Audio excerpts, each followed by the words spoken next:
everyone. Good day. It's truly an honor to be here today as the moderator for today's exciting panel discussion that is going to yet happen on the topic measuring UX success, metrics that truly matter. So, എന്താണ് UX, user experience എന്നുള്ളത് നമുക്ക് കഴിഞ്ഞ 2 ടോക്കിലൂടെയും ഒക്കെ മനസ്സിലായിട്ടുണ്ടാവും. അപ്പൊ ഈ ഒരു ടോക്കിലൂടെ, ഈ ഒരു പാനൽ ഡിസ്കഷനിലൂടെ നമ്മൾ മെയിൻ ആയിട്ട് നോക്കാൻ പോകുന്നത് യൂസർ എക്സ്പീരിയൻസിന്റെ സക്സസ് എങ്ങനെയൊക്കെയാണ് നമ്മൾ ഡിറ്റർമൈൻ ചെയ്യാൻ പോകുന്നത് എന്നാണ് നോക്കാൻ പോകുന്നത്. Okay.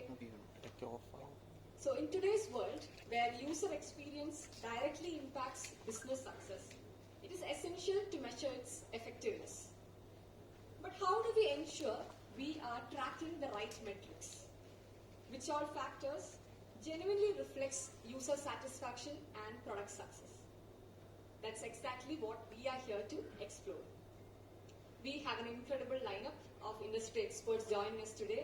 As Sri Lakshmi announced, we have Sir Jason Sir, Shailesh Sir, Malu Ma'am, and Shinsi Ma'am. And a small introduction about me, I am Jyotika. I will be the moderator for the day. So I have prepared some general as well as speaker-specific questions. So let's dive into our first question. Okay. So the first question is, as usual, what are the key UX success metrics that truly matter across industries? And how do they vary for different product types? Are B2B, B2C, SaaS, e-commerce, etc. Starting from Manu. Okay. Hi all.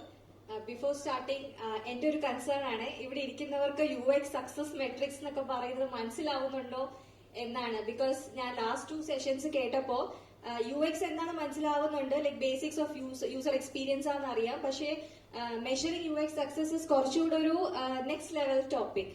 Okay. So to just ഒരു brief കൊടുക്കാൻ വേണ്ടിയിട്ട് ഞാൻ പറയാണ്, നമ്മൾ ഒരു പ്രോഡക്റ്റിന്റെ user experience ചെയ്തു, നമ്മൾ UX designers ആണെന്നുള്ളൊരു അസംഷനില് ചെയ്ത് കഴിഞ്ഞിട്ട് നമ്മൾ അവിടെ കളയുന്നില്ല.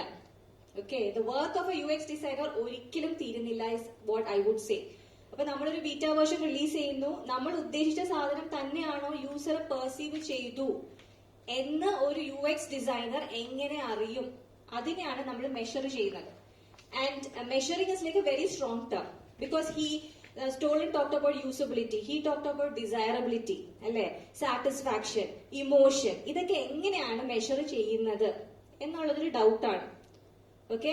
സോ ഇതൊക്കെ മെഷർ ചെയ്യുന്ന ഒരു സ്ട്രാറ്റജിക് ലെവലിൽ ചെയ്യുന്ന ഒരു സാധനമാണ് UX മെഷർമെന്റ്. അത് നമ്മൾ ഡിസൈൻ ഐറ്ററേറ്റീവ് എന്ന് പറയില്ലേ, ഡിസൈൻ എപ്പോഴും നമ്മൾ ഫീഡ്ബാക്ക് കളക്ട് ചെയ്യുന്നു, designer comes back, make the changes. അതുപോലെ തന്നെ നമ്മൾ ഐറ്ററേറ്റീവ് ആയിട്ട് കണ്ടിന്യൂസ് ലൂപ്പിൽ ചെയ്യുന്ന ഒരു സാധനമാണ് ഈ UX മെട്രിക്സ് അല്ലെങ്കിൽ ഹൗ ടു മെഷർ UX എന്ന്. സോ ഈ ഒരു ബാക്ക്ഗ്രൗണ്ട് ഇല്ലാതെ തുടങ്ങാൻ ഞങ്ങൾക്ക് എല്ലാവർക്കും ഒരു ബുദ്ധിമുട്ടാണ്. ബിക്കോസ് വി ഡോണ്ട് നോ നമ്മൾ പറയുന്ന കാര്യങ്ങൾ will be perceive correctly. So are we all in the same plane? Okay. So I start first. Question was എന്തൊക്കെയാണ് കീ മെട്രിക്സും ആൻഡ് അക്രോസ് എങ്ങനെയാണ്? ഓക്കെ.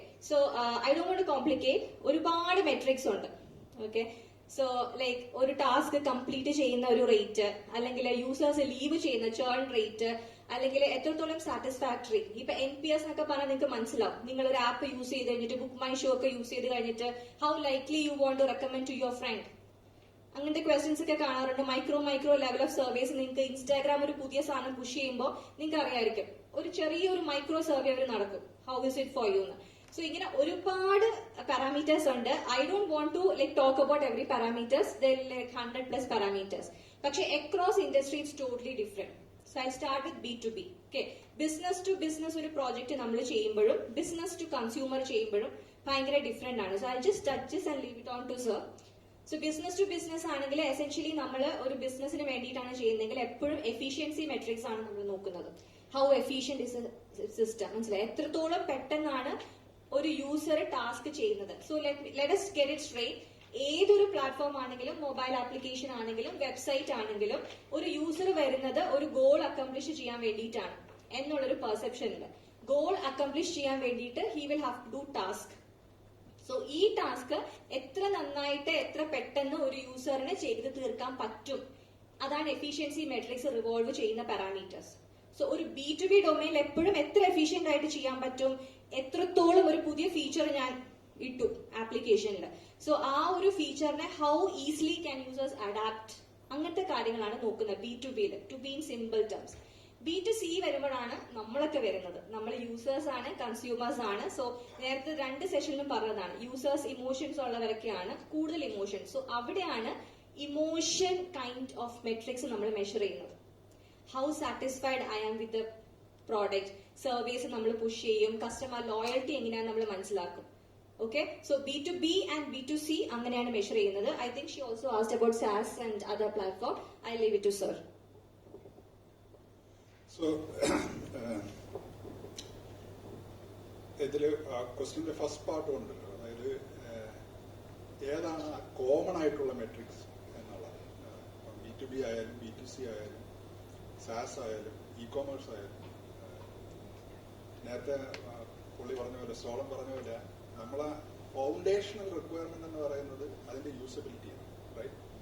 അതായത് ഒരാൾ ഒരു കാര്യം ചെയ്യുന്നുണ്ട്, ആ കാര്യം വളരെ ഫ്രിക്ഷൻലെസ് ആയിട്ട് തലവേദനയൊന്നും ഇല്ലാതെ അത് കംപ്ലീറ്റ് ചെയ്യുക എന്നുള്ളതാണ് ഫണ്ടമെന്റൽ ആയിട്ടുള്ള കാര്യം. അപ്പൊ ആ ഫണ്ടമെന്റൽ ആയിട്ടുള്ള കാര്യമാണ് അക്രോസ് ദ സിസ്റ്റംസ് നമ്മൾ മെഷർ ചെയ്യേണ്ട ബേസിക് പാരാമീറ്റർ. അപ്പൊ അതിൽ പുള്ളിക്കാർ പറഞ്ഞ പോലെ തന്നെ ടൈം ഓൺ ടാസ്ക്, അല്ലെങ്കിൽ task completion rate, successful task completion rate, എനിക്കൊന്ന് വളരെ അണ്ടർ റേറ്റഡ് ആയിട്ടുള്ള ഒരു സംഭവം എന്ന് പറയുന്നത് എറർ റേറ്റ് ആണ്. ഇ-കോമേഴ്സിലൊക്കെ എറർ റേറ്റ്സ് കില്ലറാണ്. കാരണം എന്ന് വെച്ച് കഴിഞ്ഞാൽ പലപ്പോഴും വേർഡ് ഓഫ് മൗത്ത് വെച്ച്, ഇപ്പം സ്വിഗ്ഗിയുടെ കാര്യം തന്നെ ഇന്ന് പറയുന്നുണ്ട്. അപ്പൊ അങ്ങനത്തെ ഉള്ള ഒരു ഫീഡ്ബാക്ക് സിസ്റ്റം വളരെ മോശമായിട്ട് കമ്പനികളെ ബാധിക്കാൻ സാധ്യതകളുണ്ട്. അങ്ങനത്തെ പാരാമീറ്റേഴ്സ് ആണ് ഏറ്റവും ഇമ്പോർട്ടന്റ് ആയിട്ടുള്ള പാരാമീറ്റർ. പിന്നെ ഓരോ ഡൊമൈൻ അനുസരിച്ച് നോക്കിക്കഴിഞ്ഞാൽ, ഇപ്പൊ ഇ-കോമേഴ്സ് നോക്കിക്കഴിഞ്ഞാൽ again all these metrics are there for a reason. അതാണ് ഏറ്റവും കൂടുതൽ എനിക്ക് തോന്നുന്നത്. Again, it comes back to that generalist mentality Riaz talked about, right? Because we need to be, as UX professionals, or for that matter, any of the professionals, we need to be very aware of the business need behind it. So metrics also comes with the business need. So if you look at e-commerce, what are we trying to do? Ultimately, you need to sell as many things as possible, and you need to sell it sustainably. Not just today, but maybe 5 years down the line, 10 years down the line, you need to protect the brand, right? So there are 2 distinct aspects that we usually measure if you look at the UX side. One is the customer satisfaction for this particular event or for this particular action or the feature. What is your feedback, right? So that is like the subjective measure. You get all these surveys and things like that, right? Then you have another thing which is long term. Basically, the brand level thing that Apple or Sony has achieved over years, and you need to protect it. So metrics are there to protect that also, right? So these are some of the things that I think that are crucial. But again, just to complement to what she said about B2B, B2C, even in e-commerce, you can see both B2C and B2B, right? Because you have consumer e-commerce, you have business to business e-commerce. And the key difference, as she said, is between the efficiency factor and the desirability factor. In a sense, most of the e-com platforms, if you look at, they are all same, right? They all provide pretty good features. But then, how do you actually ensure that the UX you build or the UX that you are designing goes beyond that usability factor, right? It is not easy. And from a metrics measurement point of view, it is quite difficult. Why? Because if you ask the user, are you happy with the system? A lot of people will say, we are happy 10 by 10, right? 10 out of 10. We will give 10 out of 10. Everything is working perfectly fine. And I am sure if Nokia did a usability or a customer satisfaction metrics collection, they would have said 10 out of 10, but then Nokia went out. The same thing would have happened with Blockbuster also, right? So that is something we need to, and it is very difficult. In my perspective, it is very difficult to find across the domains.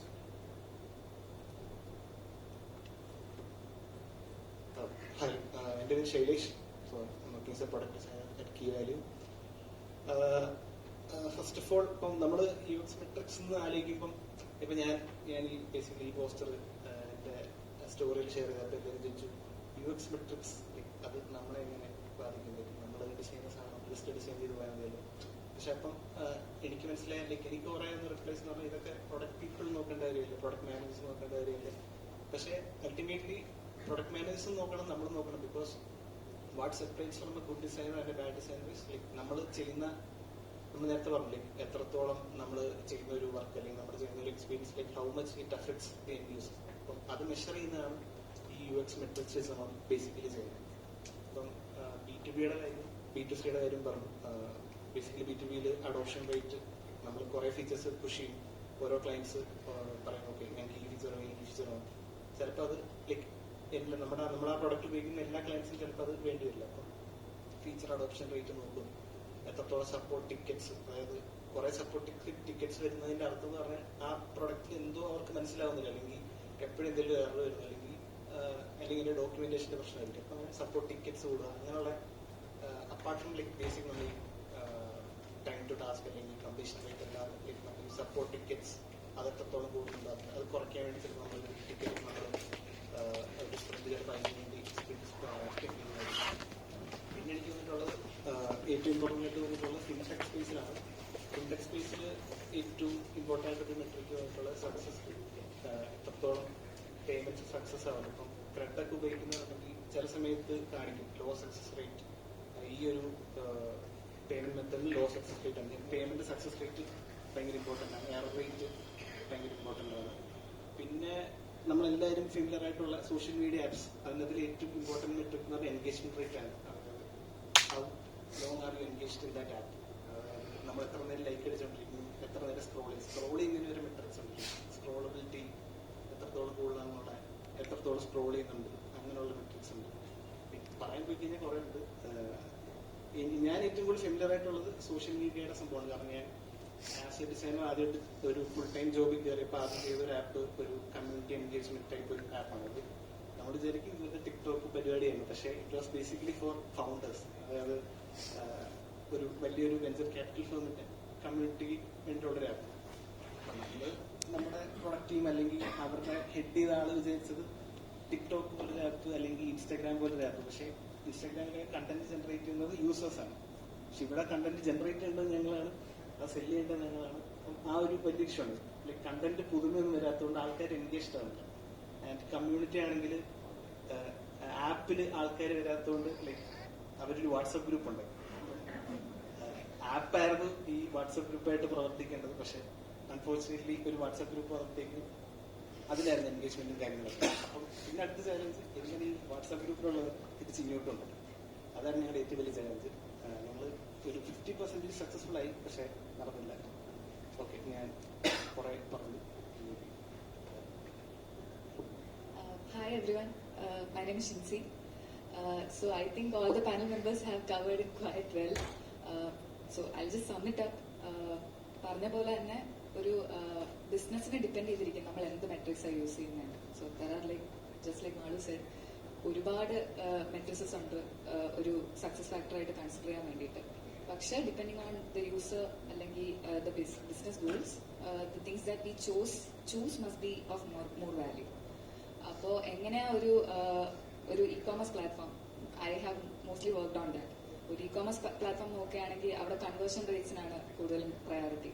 അപ്പോൾ എങ്ങനെയാണ് ഒരു യൂസറിനെ കൊണ്ട് ആ ഒരു final click ചെയ്യിപ്പിക്കുക, ആ ഒരു final payment ചെയ്യിപ്പിക്കുക.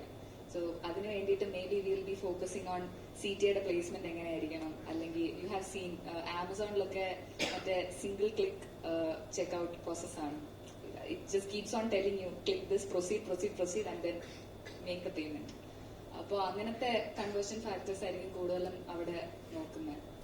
When it comes to enterprise solutions അല്ലെങ്കിൽ B2B platforms, അവിടെ കൂടുതലും റിട്ടൻഷൻ റേറ്റ്സ് ആയിരിക്കും നോക്കുന്നത്. എങ്ങനെയാണ് ഒരു കസ്റ്റമറിനെ ഇനിയും അടുത്ത വർഷവും ഇതേ ഒരു സബ്സ്ക്രിപ്ഷൻ മോഡൽ അല്ലെങ്കിൽ ഒരു പ്രൊഫഷണൽ പ്ലാനിലോട്ട് എങ്ങനെ അവരെ കയറ്റിവിടുക.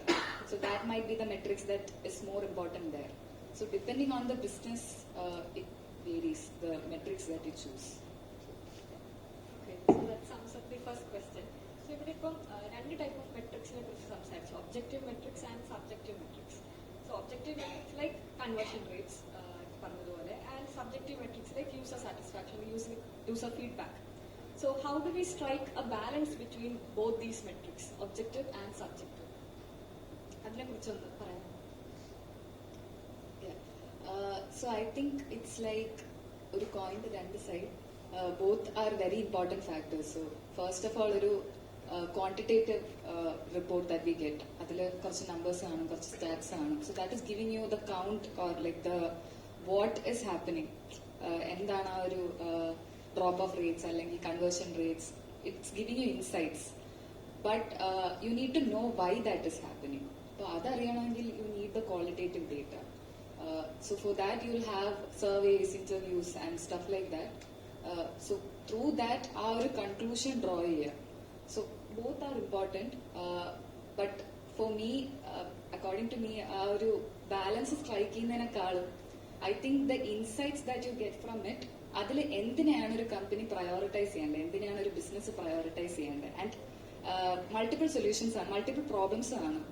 അപ്പോൾ ഈ മൾട്ടിപ്പിൾ സൊല്യൂഷൻസിൽ ഏതിനെയാണ് പ്രയോറിറ്റൈസ് ചെയ്ത് which one will create more impact, which one will bring like more revenue, that is the metrics that you need to choose first, and that is the problem that you need to address first.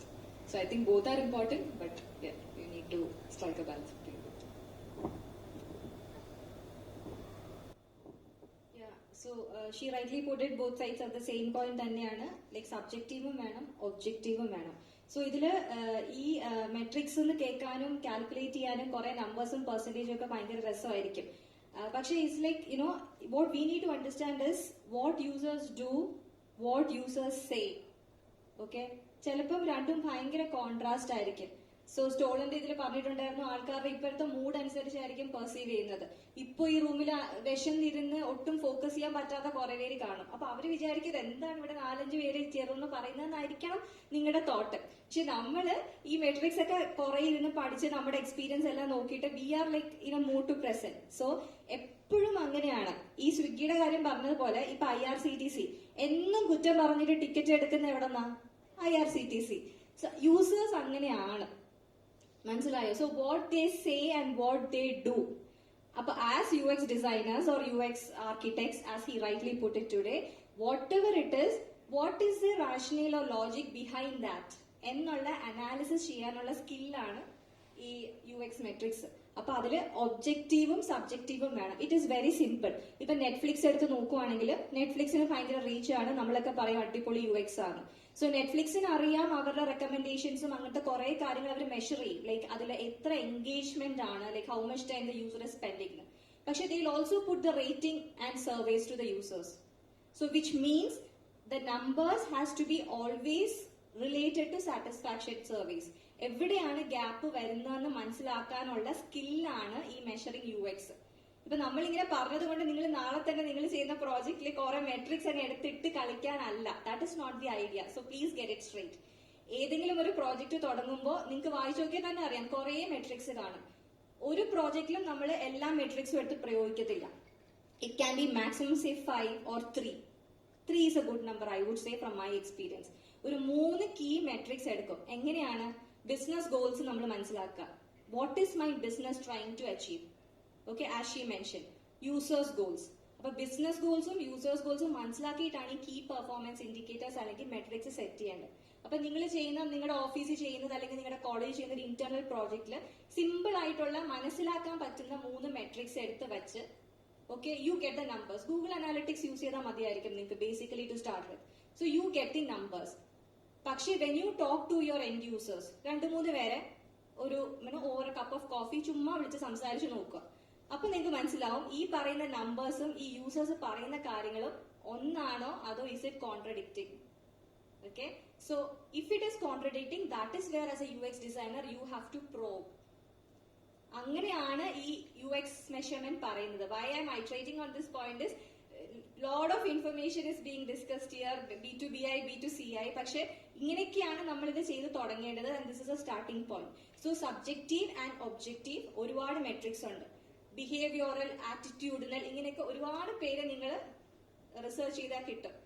But the point is finally മനസ്സിലായത് നമ്മുടെ ബിസിനസിനും നമ്മുടെ യൂസേഴ്സിനും apt ആയിട്ടുള്ള ആ metrics കണ്ടുപിടിക്കുന്നതിലും and the analysis skill which comes along with it. എന്തുകൊണ്ടാണ് ഇത്രയും drop off in my website? Okay, so you're trying to ask users എന്തായിരിക്കാം അപ്പൊ യൂസർ അല്ലെങ്കിൽ A/B ടെസ്റ്റിംഗ് ചെയ്യാം. There are a lot of ways to do it. പക്ഷേ to conclude, this may be the reason why the drop off is coming in my website എന്നുള്ള ആ ഒരു logical and analytical thought ആണ്. So to answer to the question, both are like very equally important, and if they don't balance each other, it's just going to be numbers. So, just to add to that, if you ഇപ്പം നമ്മൾ objective matrix നോക്കുകയാണെങ്കിൽ നമ്മളിപ്പോൾ ഒരു product start ചെയ്യും. I mean let's say you are starting a new startup or you are part of a startup and you are starting a new product, right? പലപ്പോഴും miss ചെയ്യുന്ന ഒരു സാധനമാണ് UX metrics. People just jump into the product, they build some functionality, probably copying from an existing product or looking at some kind of a requirement there. But they usually miss the UX metrics altogether. I'm talking about startups. I mean, even for that matter, even middle-sized companies miss that. They usually don't have a dedicated UX team, right? They usually have a design team or a UI. But then this is absolutely critical, especially the objective metrics to start off with, right? And for me, the number one objective metric is always the error rate, right? You are starting a new product. There is every reason for it to fail, right? You don't know. I mean, you may have a small testing team. They will miss a lot of real-life cases. I mean, one thing I'm very aware of is the mobile space, right?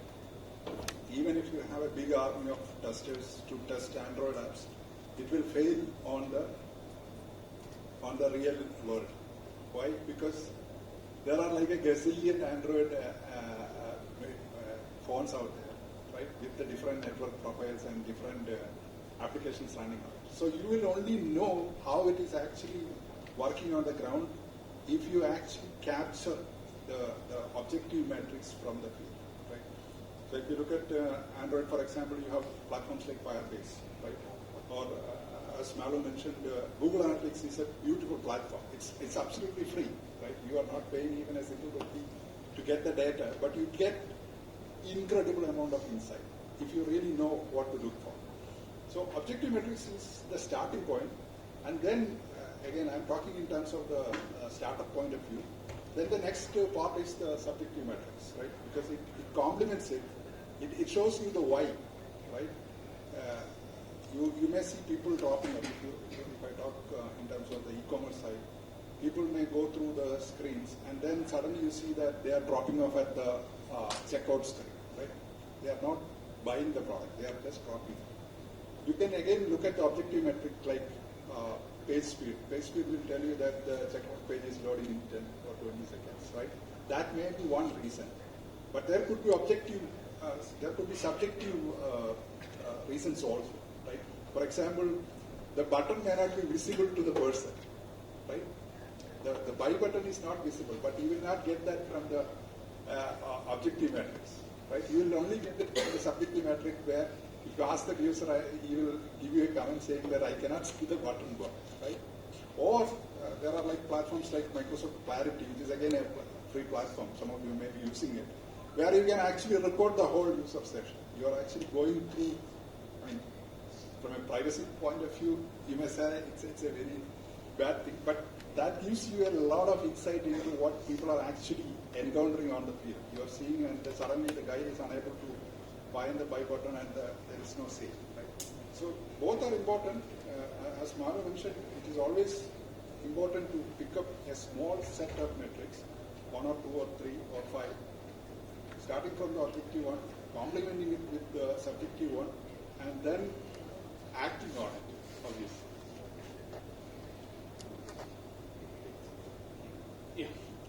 I think sir അത് കറക്റ്റായിട്ട് പറഞ്ഞു. ആ complimenting സംഭവമാണ് ഏറ്റവും വേണ്ടത്. അതായത് ഇപ്പം നമ്മളൊക്കെ പഠിക്കുമ്പോൾ റിപ്പോർട്ട് കാർഡ് കിട്ടുമല്ലോ. ബേസിക്കലി ഇപ്പം മാത്സിന് എനിക്ക് 65 out of 100 ആണ്. ഇംഗ്ലീഷിന് ലൈക്ക് ബാക്കി എല്ലാ സബ്ജക്റ്റിനും അടിപൊളി മാർക്കുണ്ട്. അപ്പം എനിക്ക് like I am lacking in something എന്ന് കിട്ടുന്നുണ്ട് ഫ്രം ദാറ്റ് നമ്പേഴ്സ്. പക്ഷെ വൈ എന്നുള്ളത് എന്നോട് ചോദിച്ചാൽ മാത്രമേ എനിക്ക് മനസ്സിലാവുള്ളൂ. അപ്പം ബേസിക്കലി ആ ഒരു ബാലൻസ് ആണ് ഇവിടെ വേണ്ടത്.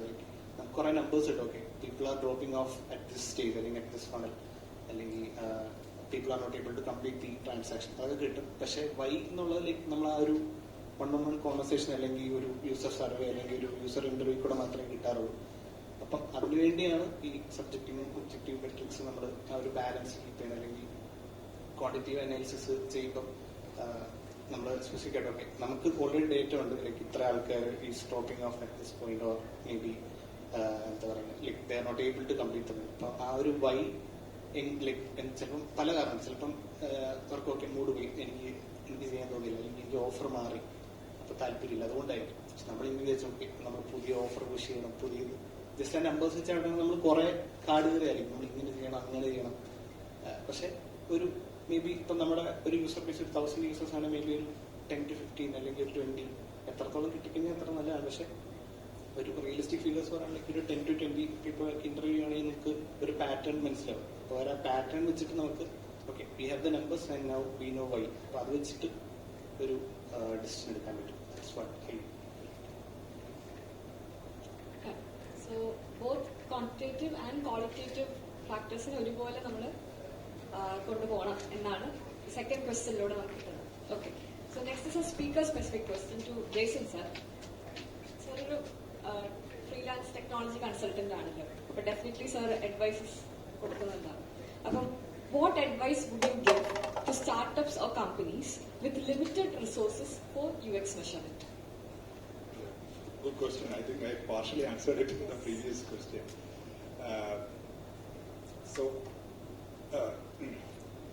One of the biggest problems, I think this is very unique to UX professionals, is that if you look at the leadership, it's very difficult to convince them the need for UX, and it is changing. I mean, Stolen has shown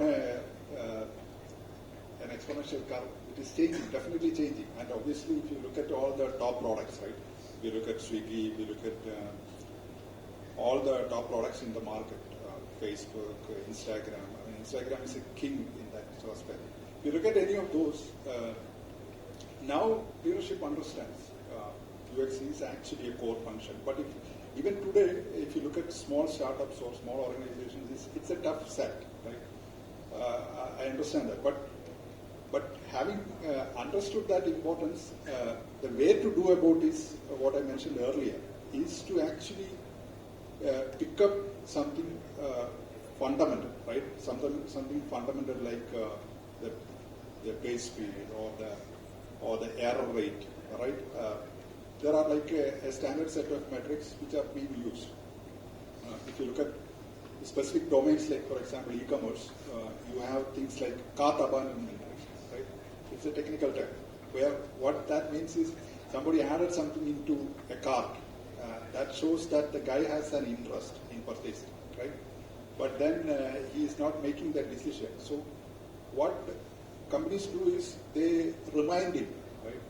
If you look at the Amazon app, they remind him, or if you look at some of the other apps, they will send you an email, right? They will send you a message. So having that maturity within the team, even if it's a startup, within the team, by at least having a UX champion is something very important. Again, I'm talking now in terms of startups who or even individuals who want to start a startup or who wants to start a product. I would say that the number one thing right now would be to have a UX champion within the team. It could be, I mean, to start off with, it could be the designer, or it could be the UI, it could be even the programmer in the project. But there needs to be that ownership within the team, saying that, okay, this is something we need to prioritize on. And another thing, again, now I'm talking about a medium-sized company, where I go and advise them in terms of how to actually build the UX team, how to actually ensure adoption of these principles, right? One of the key things I would say is that this is something not just for the UX team alone, right? The UX awareness is not just for the UX team alone.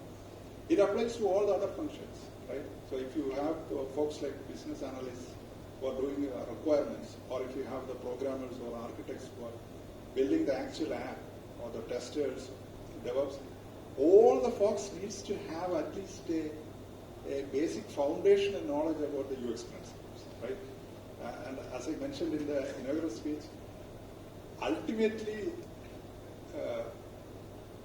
our life is driven by business or selling something to some people, and it always happens through human emotions or the human weaknesses or human strengths, right?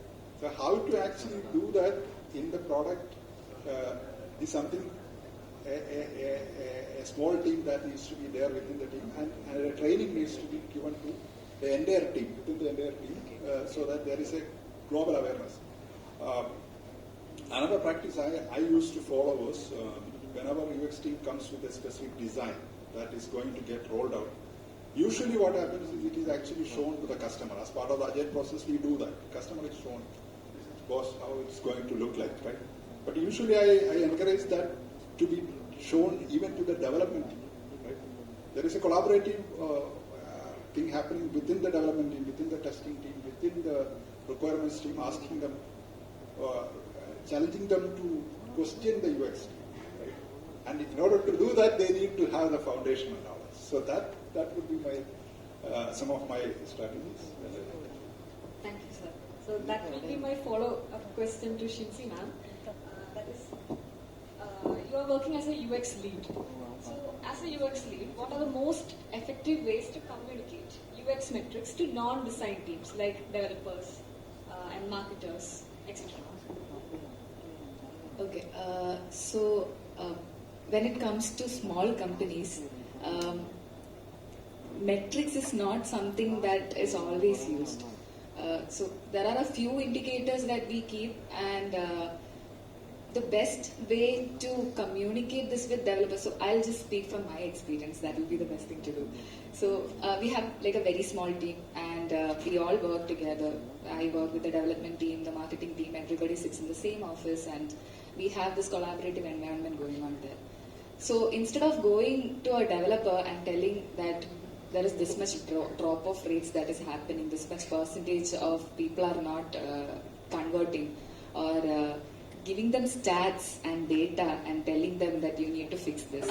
So instead of doing that, maybe going ahead with a story, going ahead with a shared vision, going ahead with a shared business goal, and letting them understand that this is the project and this is what we are aiming to achieve, and this is what we need to do.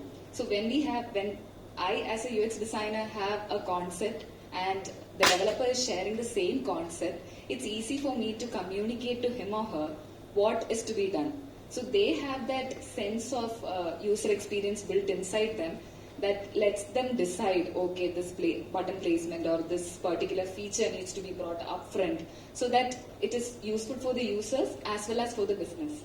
So that understanding is built within the team. So that is in the case of in the case of developers.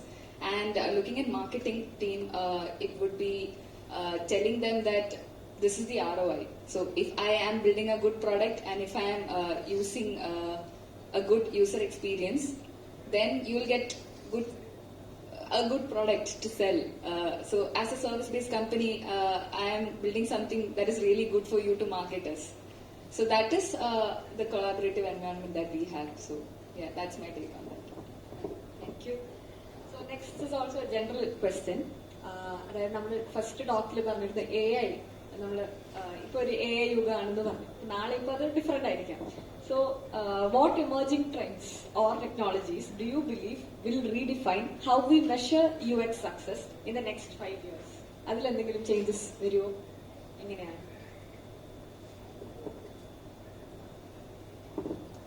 It's actually an impossible question to answer. Because the impossible factor comes in from the historical experience. Because when I was young, how many of you have seen Terminator 2? Yeah, a lot of you have seen it. Not all. I mean, it's a classic. I remember seeing it first time in theatre. It was, I think, sometime in 1992 or 93. I was young at that time. So at that time, I strongly believed that none of it is not going to happen. It's just fiction. But I was also curious. But fast forward 2025, now people are saying we are biological bootloaders for super intelligence, right? So people are saying that. I mean, people are saying that by not sounding crazy. that we are biological bootloaders for super intelligence. So it's very difficult to predict the future, but I can say some of, or I can see some of the trends. One thing is the real-time measurement of people, right? Or people's behavior. We are increasingly seeing that in apps, but we are going to see it more and more in our lives. Good or bad, it's subjective. In my perspective, it's bad, but it is going to happen in the sense you are going to get real-time metrics, real-time data of the user behavior. Just like I mentioned, the Microsoft Clarity. It is going to get real-time with the real-time AI analysis and things like that. Because AI can make decisions based out of that. You don't need somebody to sit on the console to make decisions on it. But that is going to happen. That is real-time collection of data. Whether it is your behavior, what you work on it, how you operate the system. In fact, how you interact with the system with the video input. I've also recently seen in China. China's recently started experimenting it in their workplace. So they have cameras in the workplace where they are measuring productivity by AI. Right? So if you are just putting your hand, it starts red, and then if you put it on the keyboard, it becomes green. It's a scary future that is that appears scary, but I think it will evolve. But these are some of the trends I think definitely we are going to see in the user experience space, in the sense real-time capture along with the AI real-time analysis is definitely something that is going to happen. And also another interesting thing that might happen, again, this is, a lot of people are predicting it, is the gap between us, right, as people and machines is actually shrinking. Right? And that is actually one of the core themes behind Terminator 2, if you observe it. Because in the end, machine becomes human, if you observe it closely. Right? And that kind of technology systems are evolving. Right? So how do we adapt to that is a question we need to think. Because if machines are able to adapt to humans, and machines can do the adapting thing on their own, how is it going to affect technology professionals? So it's a curious thing to think about.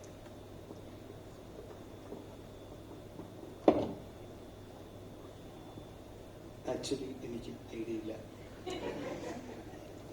പിന്നെ like what I felt is maybe future അല്ല, like it's happening now. Like ഇപ്പം നമ്മൾ ഈ UX matrix എന്നൊക്കെ പറയുമ്പം like ഇങ്ങനെ നമ്മൾ ഡാഷ്ബോർഡിൽ ഞങ്ങൾ മെയിൻലി യൂസ് ചെയ്യുന്ന മൈക്രോസോഫ്റ്റ് ക്ലാരിറ്റി യൂസ് ചെയ്യുന്നുണ്ട്. Like in the past project V used amplitude as well. ഇത് രണ്ടും ലൈക്ക് ഡാറ്റ അനലിറ്റിക്സ് അതിനൊക്കെ വേണ്ടി യൂസ് ചെയ്യുന്ന കുറച്ച് പ്ലാറ്റ്ഫോംസ് ഉണ്ട്. എക്സ്പാൻഡ് അങ്ങനെ കുറെ സോഫ്റ്റ്വെയർസ് ഉണ്ട്. ഇപ്പം ബേസിക്കലി ഒരു ഫസ്റ്റ് ടൈം യൂസർ, ഞാൻ ആദ്യമായിട്ട് ഈ ആംപ്ലിറ്റ്യൂഡ് കാണുമ്പോൾ ഞാൻ ഇങ്ങനെ നോക്കിയിട്ട് ഇതെന്ത് കുറെ ഗ്രാഫും കുറെ റാൻഡമായിട്ട് സംഭവം. അപ്പം ലൈക്ക് ആ ഒരു ലേണിംഗ് കർവ് കുറയ്ക്കാൻ വേണ്ടി maybe they would have some like okay, this is a summary. കുറച്ചുകൂടെ ഒരു ഹ്യൂമൻ റീഡബിൾ ഫോമിൽ like maybe they would suggest okay, this is happening with your product, these are the things. Like ഇപ്പൊ കുറെ graph ഉണ്ട്, maybe like എനിക്ക് much sense ഉണ്ടാക്കാൻ പറ്റത്തില്ല maybe ആ ഒരു ഡേറ്റ വെച്ചിട്ടോ. അപ്പം currently I have seen not in these kind of products but like very data driven products, അതിലൊക്കെ like they would show a summary. Okay, this is happening with your product, maybe you can do this, അങ്ങനത്തെ കുഞ്ഞു കുഞ്ഞു നഡ്ജസ്. പിന്നെ ഇത് like basically നഡ്ജസ് പോലെ okay നിങ്ങളുടെ ഈ പേജിൽ ഡ്രോപ്പ് ഔട്ട് ഉണ്ട്, maybe change the name to this, maybe change your checkout process like this, അല്ലെങ്കിൽ അങ്ങനെയുള്ള കുറച്ചുകൂടെ എക്സാമ്പിൾസ് അല്ലെങ്കിൽ നഡ്ജസ് മേ ബി ഭാവിയിൽ വന്നേക്കാം. ആൻഡ് ആസ് സർ മെൻഷൻ, അതായത് മെഷീൻസ് കുറച്ചുകൂടെ ലൈക്ക് ഒരു ഹ്യൂമൻ ഫോമിലോട്ട് വന്നുകൊണ്ടിരിക്കും. അപ്പം അതിൽ നിന്നുള്ള സിസ്റ്റം റെസ്പോൺസസ് നമ്മൾ പറയുന്ന സംഭവങ്ങളും കുറച്ചുകൂടെ ഹ്യൂമൻ എനിക്കിപ്പോൾ ഒരാൾക്ക് പറഞ്ഞു കൊടുക്കാൻ പറ്റുന്ന രീതിയിൽ ആ ഒരു AI സിസ്റ്റംസും എനിക്ക് പറഞ്ഞു തരുമെന്നാണ് എൻ്റെ ഒരു കാഴ്ചപ്പാട്. ഇപ്പോ സാറും ശൈലേഷും പറഞ്ഞ പോലെ വലിയ ഐഡിയ ഒന്നും ഇല്ല, because it's a future, right? You can't predict the future. പക്ഷേ same thing, there is a lot of new technologies that is emerging, and one thing that I would like to add there is the AR VR world. So like now നമുക്ക് ഇപ്പോഴാണ് എങ്ങനെയാണോ ഇന്റർഫേസസിനെ അറിയാന്ന് വെച്ചാൽ mobile ആയിരിക്കാം, tablet screens, monitors, all those things we know. പക്ഷേ ഇനി അങ്ങോട്ട് ഭാവിയിലോട്ട് വരാൻ സാധ്യതയുള്ളൊരു വലിയൊരു ഫീൽഡാണ് AR, VR, XR എന്ന് പറയുന്നത്. So the main reason I'm talking about this is we have a company called LoomXR, which is like a child company of ours. So in my office space, I get the privilege to work with these people and to use the cool gadgets and fun things that they do. അപ്പോൾ ഈ വേൾഡിൽ I have been a part of, I have done some testing and some കുറച്ച് എന്തോ അവർക്ക് reviews കൊടുക്കുക, feedback കൊടുക്കുക. അപ്പൊ അങ്ങനത്തെ കാര്യങ്ങൾ ചെയ്യുമ്പോൾ what I M understanding is it's A different world. അവിടെ വരുമ്പോ നമ്മള് നോർമലി ഇപ്പൊ ഈ പറയുന്ന മെട്രിക്സസ് ആയിരിക്കത്തില്ല ഭാവിയിൽ. There might be more metrices that will come into play there. ഒരു VR എക്സ്പീരിയൻസ് എടുക്കുമ്പോൾ നമ്മൾ അവിടെ ഇന്ററാക്ട് ചെയ്യുന്നത് വുഡ് ബി ത്രൂ ജെസ്റ്റേഴ്സ്, അല്ലെങ്കിൽ നമ്മുടെ വോയിസ് യൂസ് ചെയ്തിട്ടായിരിക്കാം. അപ്പം these gesture controls might be a new metrics that might come up. അതേപോലെ തന്നെ voice recognition, most relatable would be Alexa, അല്ലെങ്കിൽ നമ്മൾ കാർ ഡ്രൈവ് ചെയ്യുമ്പോൾ ലൈക്ക് പ്ലേ ദിസ് സോങ് എന്ന് പറയുന്ന ഒരു കമാൻഡ്. അപ്പൊ അങ്ങനത്തെ സാധനങ്ങൾ ആയിരിക്കും ഭാവിയിൽ കുറച്ചും കൂടെ മെട്രിക്സസ് റിലേറ്റഡ് ആയിട്ടുള്ള ഒരു ഫീഡ്ബാക്ക് വരാൻ സാധ്യതയുള്ളത്. So that is one field that I just wanted to add to this. I think it is mostly covered, but what I want to say is നമ്മൾ വർഷങ്ങൾക്ക് മുന്നേ മൊറേ എന്നൊരു ടൂൾ യൂസ് ചെയ്തിരുന്നു usability ടെസ്റ്റിംഗിൽ. Okay, ഞാൻ ക്യൂബേഴ്സിറ്റി വന്നിട്ട് കുറെ വർഷമായി. സോ ആ ഒരു യൂസബിലിറ്റി ടെസ്റ്റിംഗ് ഒക്കെ പഠിച്ചു തുടങ്ങി ചെയ്യാനൊക്കെ ടീമിനെ പഠിപ്പിച്ച ഒരു സ്റ്റേജിൽ മൊറേ എന്നൊരു ടൂൾ ഉണ്ടായിരുന്നു. അപ്പൊ മൊറയിൽ എങ്ങനെയാന്ന് വെച്ചാൽ യൂസബിലിറ്റി ടെസ്റ്റ് ഒരു എക്സ്പേർട്ട് ചെയ്യും, ഒരു ഒബ്സർവർ എപ്പോഴും കൂടെ വേണം. പുള്ളിയും യൂസർ എക്സ്പീരിയൻസ് ഡിസൈനർ തന്നെ ആയിരിക്കും. അപ്പൊ നമ്മൾ ഈ വീഡിയോ നോക്കിക്കൊണ്ടിരിക്കും. അപ്പൊ എവിടെയാണ് ഫ്രസ്ട്രേഷൻ, ഹി സൈഡ് അല്ലെ ഫ്രൗണ്ടിങ് എക്സ്പ്രഷൻ വരുന്നത്, എവിടെയാണ് യൂസറിന് ഡിലൈറ്റ് വരുന്നതെന്നൊക്കെ നമ്മൾ ഇങ്ങനെ നോക്കിയിരിക്കും. എന്നിട്ട് നമ്മളത് എഴുതി വെക്കും, ലൈക്ക് ഫ്രസ്ട്രേഷൻ പോയിന്റ് ഇതാണ്, അല്ലെങ്കിൽ ഇവിടെയാണ് യൂസറിന് ഡിലൈറ്റ്, ആഹാ മൊമെന്റ് എന്നൊക്കെ പറയുന്ന ഒരു കാലഘട്ടം ഉണ്ടായിരുന്നു. പിന്നെ there was a stage when നമ്മൾ യൂസബിലിറ്റി റിപ്പോർട്ട്സ് ചെയ്യും ഹ്യൂറിസ്റ്റിക്കിന്റെ കൂടെ.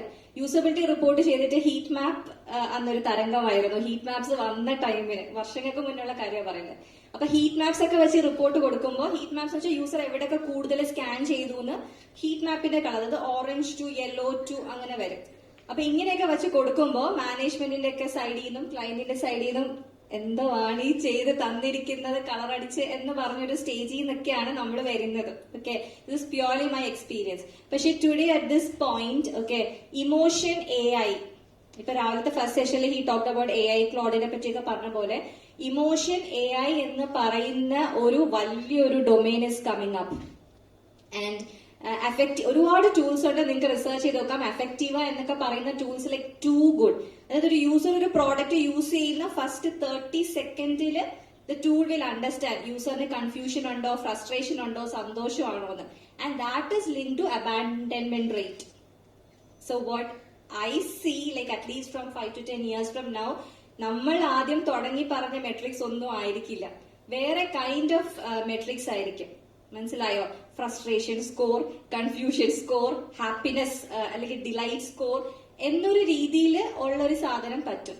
പിന്നെ നമ്മള് മേസ്, യൂസർ സൂം എന്നൊക്കെ പറഞ്ഞ കുറെ AI കേപ്പബിലിറ്റീസ് ടെസ്റ്റ് ചെയ്യുന്ന ഒരു ടീമുണ്ട് ക്യൂബേഴ്സിനകത്ത്. സോ അതിൽ നിന്നൊക്കെ നമുക്ക് പാറ്റേൺസ് വെച്ചിട്ട് നല്ല രീതിയിൽ യൂസർ പാറ്റേൺസ് കിട്ടുന്നുണ്ട്. അപ്പോ വാട്ട് എവർ ഈ മെട്രിക്സ് പാടാണെന്ന് പറഞ്ഞ ആ ഒരു പെർസ്പെക്റ്റീവ് മാറും, പുതിയ കൈൻഡ് ഓഫ് മെട്രിക്സ് വരും. സോ എനിക്ക് തോന്നുന്നത് the future is totally like എല്ലാരും ഇമോഷൻസ് മെഷർ ചെയ്യാൻ പാടുന്നാണ് പറയുന്നത്. പക്ഷെ ഒരാളെ ജസ്റ്റ് ഇങ്ങനെ കണ്ടുകൊണ്ട് ഇപ്പം സ്റ്റോളിനെ നോക്കിയിട്ട് സ്റ്റോളിന്റെ ഇമോഷൻ ഇതാണ്, ഇതല്ലേടാ ചിന്തിക്കുന്നത് എന്ന് പറയുന്ന രീതിയിലുള്ളൊരു ഫ്യൂച്ചറാണ് വിച്ച് ഐ ഫോർസീ. ഇതില് വലുത് എന്തൊക്കെയോ വരാനിരിക്കുന്നു. Okay, so next specific questions to Shailesh sir. Sir ഇന്ന് രാവിലെ ഇത് പറഞ്ഞത് ക്രെഡില് റായ് സാർ ആണ് പറഞ്ഞത് ചിലവർക്ക് ആ സ്മോൾ ഡിസൈൻ ചോയ്സസ് ഒന്നും ഇഷ്ടപ്പെടുന്നില്ല എന്നുള്ളത്. അപ്പം ഈ സ്മോൾ ഡിസൈൻ ചോയ്സസ് അല്ലെങ്കിൽ like animations or micro interactions can significantly impact user experience. So how do you measure the effectiveness of such subtle UX elements? Okay, measuring through like നമ്മുടെ നേരത്തെ like നമ്മൾ കണ്ടുവന്നേക്കുന്ന matrix അല്ലെങ്കിൽ number scheme വെച്ചിട്ട് ഇങ്ങനത്തെ കാര്യങ്ങൾ analyse ചെയ്യാൻ ഭയങ്കര ബുദ്ധിമുട്ടാണ്. പക്ഷെ ഇൻഡയറക്ട്ലി കുറെ മെട്രിക്സിന് ഇത് അഫക്ട് ചെയ്യാറുണ്ട്. ഫോർ എക്സാമ്പിൾ, നമ്മളൊരു വെബ്സൈറ്റിൽ പോയി, ഒരു ഗവൺമെന്റ് വെബ്സൈറ്റ്, ഇപ്പൊ ഗവൺമെന്റ് വെബ്സൈറ്റ്സ് ഒക്കെ മാറി വരുന്നുണ്ട്, അത് വേറെ കാര്യം. പക്ഷെ സ്റ്റിൽ പോകുമ്പോൾ നമ്മളൊരു ബട്ടന്റെ മണ്ടയ്ക്ക് ഓവർ ചെയ്യുമ്പോൾ ഓക്കെ ഒന്നും നടക്കുന്നില്ല, ഇത് ക്ലിക്ക് ചെയ്യണോ ചില നമ്മൾ മിക്ക ബട്ടൺസ് നോക്കി കഴിഞ്ഞാൽ ലൈക്ക് അവിടെ ഒരു എന്താ പറയുക ഒരു ഹാൻഡ് ഐക്കൺ അല്ലെങ്കിൽ ക്ലിക്ക് ചെയ്യാൻ നേരത്തെ ഒരു ഹോവർ ഫീഡ്ബാക്ക് അങ്ങനെ കിട്ടുമ്പോൾ ഓക്കെ ദിസ് ഇസ് ക്ലിക്കബിൾ എന്ന് മനസ്സിലാവും. അപ്പൊ ചില ടെക്സ്റ്റ് ആണെങ്കിൽ okay when it turns blue I know this it's for clicking. അപ്പൊ അങ്ങനെയുള്ളൊരു ഫീഡ്ബാക്ക് കിട്ടും. അപ്പം ചില വെബ്സൈറ്റ്സിൽ കിട്ടത്തില്ല. അപ്പം ഉണ്ടാകുന്ന കാര്യമാണ് റേജ് ക്ലിക്സ് എന്ന് പറയും, ഡെഡ് ക്ലിക്സ് എന്ന് പറയും. അപ്പൊ അങ്ങനത്തെ കാര്യങ്ങൾ ഒഴിവാക്കാൻ വേണ്ടി ഒരുവിധം ലൈക്ക് ഇങ്ങനത്തെ മൈക്രോ ഇന്ററാക്ഷൻസ് അല്ലെങ്കിൽ ഫീഡ്ബാക്സ് ഭയങ്കരമായിട്ട് ഹെൽപ്ഫുൾ ആയിരുന്നു. പിന്നെ എനിക്ക് ഫീൽ ചെയ്തിട്ടുള്ള ഞങ്ങളുടെ തന്നെ പ്രൊഡക്ട്സിൽ അത് ലൈക്ക് ഒരു ഭയങ്കര വലിയ ചേഞ്ച് ആയിരുന്നു. അതായത് ഞങ്ങള് അടുത്ത് ചില അഡ്മിൻ സൈഡിൽ they had file upload feature. അപ്പൊ ഫയൽ അപ്ലോഡ് ചെയ്യുമ്പോൾ ഫയൽ അപ്ലോഡിങ് ഇങ്ങനെ കാണിക്കും. പക്ഷെ ലൈക്ക് ഇനിയും വേണം എനിക്ക് അപ്ലോഡ് ചെയ്യാനുള്ള ഒരു ഓപ്ഷൻ ഉണ്ട് അവിടെ. എനിക്ക് വേണമെങ്കിൽ സ്റ്റോപ്പ് ചെയ്ത് വെക്കാം. പക്ഷെ ഡെവലപ്പേഴ്സ് ചെയ്തിട്ടില്ല. അല്ലെങ്കിൽ ഒരു ആനിമേറ്റ് ചെയ്യും, okay this is uploading, this is getting processed, അങ്ങനെ എന്തെങ്കിലുമൊക്കെ ഒരു ഐക്കൺസ് അല്ലെങ്കിൽ ഒരു മൈക്രോ ഇന്ററാക്ഷൻസ് വെച്ച് എനിക്ക് കാണിക്കും. പക്ഷെ we were not doing that. അപ്പൊ ഞാൻ സജസ്റ്റ് ചെയ്തു okay may be we can keep this, may be we can have this uploading ആയിട്ട് ഇങ്ങനെ ചെയ്തുകൊണ്ടിരിക്കാം. അപ്പം ഇത് ഡെവലപ്പേഴ്സിന് ഭയങ്കരമായിട്ട് ഇഷ്ടപ്പെട്ടു. ലൈക്ക് ഇങ്ങനെ ഓരോ പുതിയ പുതിയ ആനിമേഷനും കാര്യത്തിലേക്ക് അവർ ചെയ്യുന്ന വർക്കിനകത്ത് പുതിയൊരു മൈക്രോ ഇന്ററാക്ഷൻ വരുന്നു പുതിയ. അപ്പം പിന്നെ നമ്മൾ അറിയാതെ എന്തെങ്കിലും ഒരു ഫ്ലോയിൽ ഇതുപോലെ ഓവർ സ്റ്റേറ്റ് കൊടുത്തില്ല അല്ലെങ്കിൽ ഒരു ആനിമേഷൻ കൊടുത്തില്ല, നമുക്ക് ഇതിലൊരു ആനിമേഷൻ ഇട്ടാലോ, കറങ്ങുന്ന ഒരു ആനിമേഷൻ ഇട്ടാലോ, അങ്ങനെയൊക്കെ പറഞ്ഞ് അവർ വരാൻ തുടങ്ങിയത്. പിന്നെ ഇപ്പൊ ഞാൻ ലേറ്റസ്റ്റ് വർക്ക് ചെയ്യുന്ന ഒരു പ്രൊഡക്റ്റ് ഇറ്റ്സ് ജെൻഎ മാർക്കറ്റിംഗ് പ്ലാറ്റ്ഫോം. അപ്പം അതിൽ കുറെ AI ടൂൾസ് ഉണ്ട്. മെയിൻ ആയിട്ട് ഉള്ളൊരു AI ടൂളാണ് നമ്മളെല്ലാവരും യൂസ് ചെയ്യുന്ന പോലത്തെ ഒരു ഇമേജ് ജനറേഷൻ ടൂൾ ഉണ്ട്. അപ്പം in the past what they did is you type a prompt, you hit generate, പിന്നെ സ്ക്രീനിൽ ഒന്നും സംഭവിക്കില്ല, സ്ക്രീൻ ബ്ലാങ്ക് ആയിട്ട് ഇങ്ങനെ ഇരിക്കും. അപ്പം ഞാൻ ചോദിച്ചത് എന്താ ഇങ്ങനെയാന്ന് വെച്ചപ്പം ഇല്ല, നമ്മുടെ യൂസേഴ്സ് അത് യൂസ്ഡ് ആണ്. പക്ഷെ then we checked clarity, like അതിന് ശേഷമാണ് നമ്മൾ ക്ലാരിറ്റി ഇംപ്ലിമെന്റ് ചെയ്യുന്നത്. റെക്കോർഡിങ്സ് ഒന്നും ആൾക്കാർ ഇങ്ങനെ നടക്കുന്ന ക്ലിക്ക് ചെയ്തോണ്ടിരിക്കും, അവർക്ക് ഫീഡ്ബാക്ക് കിട്ടില്ല. ഓക്കെ സംതിങ് ഈസ് ഹാപ്പനിങ് എന്നുള്ളൊരു ഫീഡ്ബാക്ക് കിട്ടുന്നില്ല. അപ്പൊ അങ്ങനത്തെ ഫീഡ്ബാക്ക് പിന്നെ അത് കഴിഞ്ഞിട്ട് ആ ഒരു സിസ്റ്റം ചേഞ്ച് ചെയ്യാൻ ഭയങ്കര ബുദ്ധിമുട്ടായിരുന്നു. അപ്പം when we did video generation, ഞങ്ങൾ നെക്സ്റ്റ് ചെയ്ത വീഡിയോ ജനറേഷൻ, അപ്പം ഞാൻ definite image generation may be ഒരു 2-3 seconds കൊണ്ട് നടന്നേക്കാം. ലൈക്ക് നമുക്ക് വേണമെങ്കിൽ ഒരു 2-3 clicks ഒക്കെ വരത്തുള്ള റേജ് ക്ലിപ്സ്. പക്ഷെ വീഡിയോ ജനറേഷനിലേക്ക് it takes a long time. Maybe ഒരു 5 seconds 6 second വീഡിയോയൊക്കെ നിയർലി ആ ടൈമിൽ ഞങ്ങൾ ഇംപ്ലിമെന്റ് ചെയ്ത ടൈമിൽ 1 minute ഒക്കെ എടുക്കുമായിരുന്നു. അപ്പൊ I suggest okay we should have A generation time, അല്ലെങ്കിൽ ഓക്കെ ഒരു ലോഡിങ് ഐക്കണൊക്കെ വെച്ചിട്ട് അല്ലെങ്കിൽ എന്തെങ്കിലും സംഭവം ചെയ്തിട്ട് like we need A loading step. Developers പറഞ്ഞു നമുക്കത് പറ്റത്തില്ല, കാരണം API റെസ്പോൺസ് ഇങ്ങനെ വരും, നമുക്ക് ടൈം ഒന്നും പ്രഡിക്ട് ചെയ്യാൻ പറ്റില്ല. അപ്പൊ V told like let's fake it. അതായത് സാധനം ഓൾറെഡി റെഡി ആകും, നമ്മൾ 50 ഇങ്ങനെ ഇങ്ങനെ ജസ്റ്റ് ലൈക്ക് നമ്മൾ ഫേക്ക് ചെയ്തിട്ടാണ് അവിടെ കാണിക്കും. അപ്പം യൂസറിന് പ്രത്യേകിച്ച് പ്രശ്നമൊന്നുമില്ല.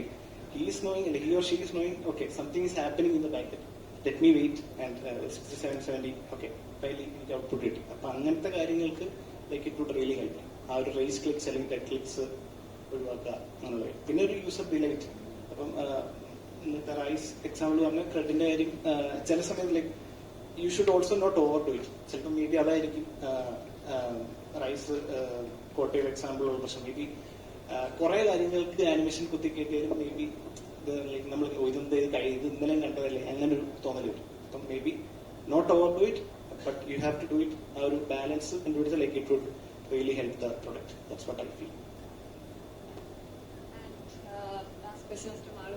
ഇതൊരു ഫ്യൂച്ചർ ക്വസ്റ്റ്യൻ തന്നെയാണ്. അതായത് with increasing user expectations and evolving design trends, how do you future-proof UX measurement strategies for a long term? നേരത്തെ പറഞ്ഞതാണ്, എന്തെങ്കിലും കൂടുതൽ പറയാനുണ്ടോ?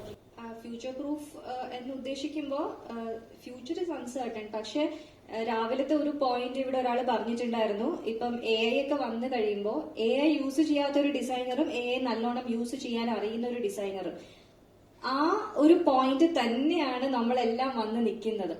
ഓക്കെ, സോ നമ്മൾ ശരിക്കും ഒരു മിഡ് സൈസ് ഓർഗനൈസേഷനിൽ ഒരു വലിയ ഡിസൈൻ ടീമിനെ നമ്മൾ ലീഡ് ചെയ്യുമ്പോൾ AI is very scary. Okay, അപ്പം ഇങ്ങനെ AI ടൂൾസ് അറിയാത്തവർക്ക് ഒരു വെപ്രാളം, ഇതൊക്കെ very like evidently seen within the ടീമാണ്. അപ്പം what differentiates a designer AI ആണെന്ന് പറയാൻ എനിക്ക് നല്ല ബുദ്ധിമുട്ടുണ്ടെന്ന് പറയാൻ, ബിക്കോസ് എന്റെ ഓൾഡ് സ്കൂൾ തോട്ടിന്. പക്ഷെ അത് തന്നെയാണ് ഫ്യൂച്ചർ. അപ്പൊ എത്രത്തോളം you can equip your design team to ഈ AI ടൂൾസിന് എക്സ്പോഷർ കൊടുക്കുക, AI ടൂൾസ് യൂസ് ചെയ്യാൻ പ്രോത്സാഹിപ്പിക്കുക, ഇതൊക്കെ വേണ്ടി വരും. പിന്നെ ഇതിൽ ഏറ്റവും ഇമ്പോർട്ടന്റ് സാധനം മോർണിംഗ് ദ ഫസ്റ്റ് സെഷൻ റേസ് കറക്റ്റ് ആയിട്ട് പറഞ്ഞ കാര്യമാണ് prompt engineering. Prompt engineering is the future. ഇപ്പോ നല്ല രീതിയിൽ പ്രോംപ്റ്റ് എഞ്ചിനീയറിംഗ് പഠിച്ച് നിങ്ങൾ ടീമായിട്ടിരുന്ന് ചെയ്യുമ്പോഴാണ് നിങ്ങൾക്ക് മനസ്സിലാവുന്നത് ഒരു AI ടൂളിനെ എങ്ങനെയൊക്കെ എക്സ്പ്ലോയിറ്റ് ചെയ്യാൻ പറ്റുമെന്ന്. ആൻഡ് അതിന്റെ ആ ഒരു the power of that is phenomenal I would say. So ഈ ഒരു പെർസ്പെക്റ്റീവില് ഇപ്പം if you ask me what I'm doing, നമ്മൾ ക്യൂബേഴ്സിലെ design team is quite big. UXും UI എന്നും പറയുന്നില്ല, ഒറ്റ ടീമാണ്, എക്സ്പീരിയൻസ് ഡിസൈൻ ടീമാണ്. സോ എക്സ്പീരിയൻസ് ഡിസൈൻ ടീമിനെ ഈ ഒരു രീതിയിൽ മോൾഡ് ചെയ്തെടുക്കുകയാണ്. സോ ഇൻഹിബിഷൻസ് കാണും, എങ്ങനെ യൂസ് ചെയ്യണമെന്ന് കാണും, പക്ഷെ എല്ലാവരെയും ഒരു കോമൺ പ്ലാറ്റ്ഫോമിൽ കൊണ്ടുവരിക എന്നുള്ളതാണ് my take on it, and that is what we already started doing. It has to be collaborative. The point here is, he said, UX എന്ന് പറയുന്നത് ഞാനൊരു മാനേജറാണ്, UX മാനേജറാണ്, എന്റെ റെസ്പോൺസിബിലിറ്റി എന്നല്ല. UX is always a company culture. ഞാനിത് പല സ്ഥലങ്ങളിൽ പറഞ്ഞിട്ടുള്ള കാര്യമാണ്. UX right from the top management UXന്റെ വാല്യൂ അറിയില്ലെങ്കിൽ it will never drill down. മനസ്സിലായോ? നിങ്ങൾ വർക്ക് ചെയ്യുന്ന പ്രോജക്ട് മാനേജറിന് എന്ത് UX എന്നൊരു ആറ്റിറ്റ്യൂഡ് ആണെങ്കിൽ you will never be able to contribute. UX will flourish only when it is a company culture, and UX is everywhere. ഇപ്പൊ ഇവിടെ വന്നിരിക്കുമ്പോൾ ഇവിടുത്തെ AC ടെമ്പറേച്ചർ തൊട്ട് ഞങ്ങൾ ഇരിക്കുന്ന കസേരയുടെ എക്സ്പീരിയൻസ്, നിങ്ങൾ തരുന്ന വെള്ളം, ചായ, രാവിലെ ഹിസ് ഫ്ലിക്കറിംഗ് തിങ്, എനിക്ക് ഭയങ്കര ഇറിറ്റേഷൻ വന്നു. ഹി വാസ് എക്സലന്റ്ലി പറഞ്ഞു തുടങ്ങുകയാണ്, നമ്മൾ കാത്തിരിക്കുകയാണ്. ഈ സാധനം ഇങ്ങനെ ഓണും ഓഫും ഒക്കെ ചെയ്യുമ്പോൾ ഉണ്ടാകുന്ന ഫ്രസ്ട്രേഷൻ പോയിന്റ്, ഇതെല്ലാം യൂസർ എക്സ്പീരിയൻസ് ആണ്. മനസ്സിലായില്ലേ? സോ ഇതെങ്ങനെയാ നിങ്ങളുടെ ഒരു കൊളാബറേറ്ററി എഫക്റ്റ് ആണ്. It's A same thing in any organisation, any domain. മനസ്സിലായോ? So next I will pass the baton to the audience. 2 questions നമുക്ക് എക്സ്പെക്ട് ചെയ്യാം ഫ്രം ഓഡിയൻസ് സൈഡ്. എനിബഡി ഒന്ന് ഹാൻഡ് റൈസ് ചെയ്യാമോ? Yes.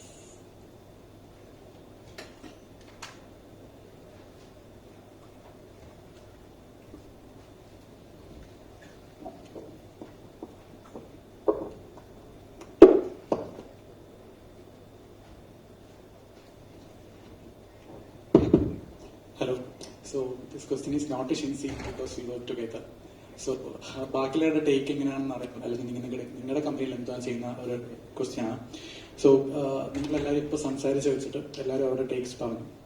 So most of the errors അല്ലെങ്കിൽ bugs അല്ലെങ്കിൽ UX issues എല്ലാം വരുന്നത് ഡെവലപ്മെന്റിന് ശേഷം അല്ലെങ്കിൽ ഡിപ്ലോയ്മെന്റിന് ശേഷം അല്ലെങ്കിൽ ദിസ് പെർട്ടിക്കുലർ പ്രോഡക്റ്റ് ഡെവലപ്മെന്റ് കഴിഞ്ഞ് QA കട കൈ കിട്ടുമ്പോഴായിരിക്കും. സോ യൂഷ്വലി പല കമ്പനീസിലും ഡിസൈനേഴ്സ് ഇത് ടെസ്റ്റ് ചെയ്യാറില്ല. So there is something called user testing, cafe gorilla testing, AB testing, അങ്ങനത്തെ പല സാധനങ്ങൾ ചെയ്യാറില്ല. സോ യൂഷ്വലി നമ്മൾ പോസ്റ്റ്പോൺ ചെയ്യുമ്പോൾ ഈ എന്തെങ്കിലും ബഗ്സ് അല്ലെങ്കിൽ ഇഷ്യൂസ് റോൾ ബാക്ക് ചെയ്ത് നമ്മുടെ പിന്നെ നമുക്കൊരു ഇഷ്യൂ ഉണ്ടാവും. നമ്മുടെ കമ്പനീസിൽ യൂഷ്വലി നമ്മളതിന് UX ഡെപ്റ്റ് എന്നാണ് പറയാറ്. So these dept will roll back to us later down the line. So നമ്മൾ ഈ കടമൊക്കെ കൊടുത്തു തീർക്കണം, UX കടം കൊടുത്തു തീർക്കണം എന്നാണ് നമ്മുടെ ഒരു concept. So in some of the project നമ്മൾ യൂസറിന്റെ കൂടെ ഇരുന്നിട്ട്, നോട്ട് യൂസർ, നമ്മുടെ കമ്പനിയിലെ ഏതെങ്കിലും ഒരു കോളീഗിന്റെ കൂടെ ഇരുന്നിട്ട് നമ്മൾ ടെസ്റ്റ് ചെയ്യും. സോ നോട്ട് ഹോൾ പ്രോഡക്റ്റ് അല്ല, കാരണം ഈ ഹോൾ പ്രോഡക്റ്റ് ഐഡിയ ഡിസൈനേഴ്സിന് അല്ലാതെ ചിലപ്പോൾ മറ്റൊരു കോളീഗിന് അറിയണമെന്നുണ്ടാവില്ല. So we just check the layout, whether we use the correct components, flow correct ആയിട്ട് നാവിഗേറ്റ് ചെയ്യാൻ പറ്റുന്നുണ്ടോ. So we just check the visibility of system status, current ഇപ്പൊ എവിടെയാണ് നിൽക്കുന്നത്, അല്ലെങ്കിൽ ഇനി എങ്ങോട്ടാണ് മൂവ് ചെയ്യേണ്ടത്. ഈ ഒരു അണ്ടർസ്റ്റാൻഡിംഗ് യൂസറിന് കിട്ടുന്നുണ്ടെന്ന് അറിയാൻ വേണ്ടിയിട്ട് നമ്മൾ ജസ്റ്റ് ഒരു കൊളീഗുമായിട്ട് ടെസ്റ്റ് ചെയ്യും. So it's not from the design team അല്ലാതെ ഏതെങ്കിലും ഒരു ഡെവലപ്മെന്റ് അല്ലെങ്കിൽ മാർക്കറ്റിംഗ് ടീമിനായിരിക്കും നമ്മൾ ടെസ്റ്റ് ചെയ്യുന്നത്. സോ അതർ ദാൻ ദാറ്റ് നമ്മൾ യൂസർ പേഴ്സൺ ആയിട്ടൊന്ന് ക്രോസ് മാച്ച് ചെയ്യും. നമ്മൾ എല്ലാ പെയിൻ പോയിന്റും അഡ്രസ് ചെയ്തിട്ടുണ്ടോ, എല്ലാ ഫ്രസ്ട്രേഷൻസും ഹാൻഡിൽ ചെയ്തിട്ടുണ്ടോ. സോ അതൊക്കെ ഹാൻഡിൽ ചെയ്താലും നമ്മൾ വിചാരിക്കും okay well addressed, everything got cross solve. പക്ഷെ ഇതല്ലാണ്ട് ഇതിന് പുറമെ ഒരുപാട് റിഗ്രസീവ് എറേഴ്സ് അല്ലെങ്കിൽ US ഇഷ്യൂസ് ഒക്കെ വരാറുണ്ട്. വേറൊരു കേസ് നമ്മൾ ഫേസ് ചെയ്യുന്നതെന്ന് വെച്ചാൽ MNC നമ്മുടെ കൊളീഗ്സ് പലരും ഹെൽത്ത് കെയർ റിലേറ്റഡ് പ്രോഡക്ട്സ് അല്ലെങ്കിൽ ഹെൽത്ത് കെയർ, ഡെന്റിസ്റ്റ്, ഡോക്ടർ, അങ്ങനെ കുറെ പ്രോഡക്ട്സിൽ വർക്ക് ചെയ്യുന്നുണ്ട്. സോ മോസ്റ്റ്ലി ആ ഒരു കേസിൽ നമ്മൾ ഫേസ് ചെയ്യുന്ന പ്രശ്നം എന്ന് വെച്ചാൽ നമുക്ക് കുറെ റെഗുലേഷൻസ് ഉണ്ട്, HIPAA regulations, security related reasons. So നമ്മൾ ഈ പ്രോഡക്റ്റ് അല്ലെങ്കിൽ ഡിസൈൻ ആരുമായിട്ട് കാണിക്കാൻ പാടില്ല, റിവീൽ ചെയ്യാൻ പാടില്ല. So in that cases we face these kind of user testing ചെയ്യാൻ പറ്റില്ല.